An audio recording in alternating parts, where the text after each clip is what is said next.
Undang-undang tentang larangan praktek anti monopoli dan persaingan usaha tidak sehat ini diatur di dalam Undang-Undang Nomor 5 Tahun 1999. Yang tujuannya antara lain untuk meningkatkan efisiensi nasional melalui pengalokasian sumber daya dengan berlandaskan demokrasi, ekonomi, dengan memperhatikan keseimbangan antara kepentingan pelaku usaha dengan kepentingan umum.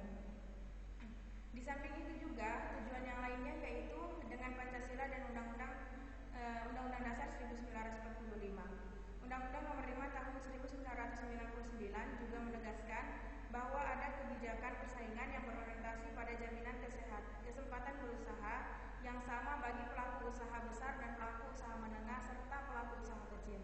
Oleh sebab itu, kebijakan persaingan suatu negara dalam penegakan hukum persaingan sangat menentukan efektif berlakunya undang-undang hukum persaingan tersebut.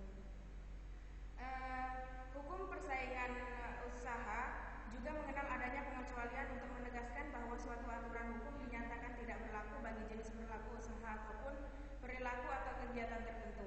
Oleh sebab itu, diperlukannya adanya suatu acuan yang digunakan untuk pengecualian apakah suatu kegiatan atau suatu industri atau badan pelaku usaha yang bagaimanakah yang dikecualikan dari pengaturan hukum persaingan.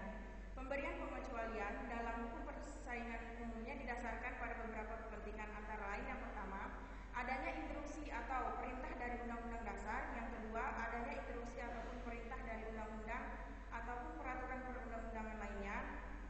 Yang ketiga yaitu instruksi atau pengaturan berdasarkan regulasi suatu badan administrasi. Pada umumnya, pengecualian yang diberikan berdasarkan dua alasan, yaitu yang pertama, industri atau badan yang dikecualikan telah diatur oleh peraturan perundang-undangan atau diregulasi badan pemerintahan yang lain dengan tujuan memberikan perlindungan khusus berdasarkan kepentingan umum. Contohnya misalnya seperti transportasi, air minum, listrik, telekomunikasi, dan lain sebagainya. Yang kedua yaitu suatu industri memang membutuhkan adanya perlindungan khusus karena praktek kartelisme tidak dapat lagi dihindarkan dengan pertimbangan ini. Maka akan jauh lebih baik memberikan proteksi yang jelas kepada suatu pihak daripada menegakkan undang-undang hukum persaingan itu sendiri. Selanjutnya, poin yang kedua yaitu pengecualian dan pertimbangannya. Pengecualian dan pertimbangannya dari diberlakukan aturan hukum persaingan dapat ditemukan dalam berbagai bentuk. Salah satunya yaitu adalah proteksi yang disebut dengan monopoli alamiah. Keadaan ini diberlakukan untuk sesuatu yang bersifat dan berhubungan dengan sarana publik di mana upaya masuk pasar, tarif, dan pelayanan akan diatur dalam regulasi. Pada umumnya, pemberian status pengecualian ini diberikan kepada industri strategis yang dikelola oleh negara melalui badan usaha milik negara. Khusus mengenai pemberian status pengecualian yang berkaitan dengan negara atau hukum persaingan, dikenal adanya State Action Doctrine, di mana perbuatan atau tindakan yang dilakukan oleh pemerintah atau yang diberikan kewenangan dari atau mewakili pemerintah akan dikecualikan dari ketentuan undang-undang hukum persaingan. Oleh sebab itu, memberlakukan State Action Doctrine ini harus dibatasi agar pemerintah tidak bertindak oportunis, misalnya dengan memastikan apakah kegiatan tersebut benar-benar bertujuan untuk kepentingan umum, hajat hidup orang banyak, atau memang diperintah oleh konstitusi. Dalam implementasinya, pengawasan juga penting dilakukan untuk menghindari terjadinya perilaku anti persaingan yang bersifat privat, tetapi dengan menggunakan alasan doktrin ini. Pengecualian dalam hukum persaingan juga dapat diberikan dengan alasan proteksi kepada suatu industri atau pelaku usaha tertentu yang dianggap masih memerlukan perlindungan. Selanjutnya, poin yang ketiga, pengecualian dalam Undang-Undang Nomor 5 Tahun 1999 tentang larangan praktik monopoli dan persaingan usaha tidak sehat. Undang-Undang Nomor 5 Tahun 1999 ini juga memberikan beberapa pengecualian dalam pengaturan pasal-pasalnya. Pengecualian diberikan kepada perilaku usaha tertentu, kegiatan usaha tertentu, serta perjanjian tertentu. Banyak pertimbangan yang dijadikan alasan pemberian status ini, diantaranya yang paling kuat adalah alasan latar belakang filosofis yuridis berdasarkan pasal 33 ayat 1 Undang-Undang Dasar Republik Indonesia, di mana dikatakan bahwa perekonomian disusun sebagai usaha bersama berdasar atas asas kekeluargaan.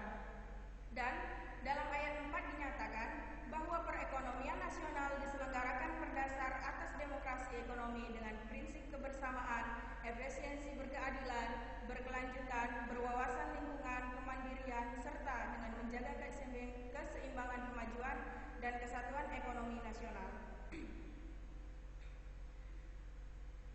Pengecualian ini dalam Undang-Undang Nomor 5 Tahun 1999 diatur dalam bab 9 pasal 50 yang dikecualikan dalam undang-undang ini adalah yang pertama, perbuatan dan atau perjanjian yang bertujuan melaksanakan peraturan perundang-undangan yang berlaku. KPPU telah mengeluarkan pedoman nomor 253 garing KPPU garing Kep garing 8 Romawi garing 7 Romawi garing 2008 tentang pedoman pelaksanaan ketentuan pasal 50 huruf A yang menegaskan mengenai jenis perbuatan atau kegiatan perjanjian apa saja yang dikecualikan. Dalam Undang-Undang Nomor 5 Tahun 1999 ada perjanjian yang dikecualikan yang disebutkan pasal 50 ayat A melaksanakan peraturan perundang-undangan yang berlaku sehingga pengertian luas pada pasal 5 ayat 2 hanya didasarkan pada undang-undang. Selanjutnya, KPPU berpendapat bahwa tujuan pengecualian dalam pasal 50 huruf A itu bertujuan untuk yang pertama, menyeimbangkan kekuatan ekonomi yang tidak sama, misalnya kegiatan yang dilakukan oleh pelaku usaha kecil dalam rangka meningkatkan kekuatan penawaran ketika menghadapi suatu usaha yang memiliki kekuatan ekonomi lebih kuat. Dalam kasus yang demikian, terdapat pelaku usaha kecil yang dapat diberikan pengecualian dalam penerapan hukum persaingan usaha. Contoh yang selanjutnya yaitu menghindari terjadinya kerancuan dalam penerapan Undang-Undang Nomor 5 Tahun 1999. Apakah terjadi konflik kepentingan yang sama, ingin mewujudkannya melalui kebijakan yang diatur dan berbagai peraturan perundang-undangan. Selanjutnya, melaksanakan ketentuan pasal 33 ayat 2, 3 dan 4 Undang-Undang Dasar Negara Republik Indonesia tahun 1945. Contoh dari ketentuan undang-undang yang dikecualikan dari penerapannya yaitu ketentuan larangan dalam Undang-Undang Nomor 5 Tahun 1999 karena substansi yang diatur sebagaimana dimaksud dalam pasal 50 ayat A, misalnya Undang-Undang Nomor 5 Tahun 1997 tentang psikotropika dan Undang-Undang Nomor 22 Tahun 1997 tentang narkoba, Undang-Undang Nomor 19 Tahun 2003 tentang Badan Usaha Milik Negara, Undang-Undang Nomor 40 Tahun 2004 tentang Sistem Jaminan Sosial Nasional atau SJSN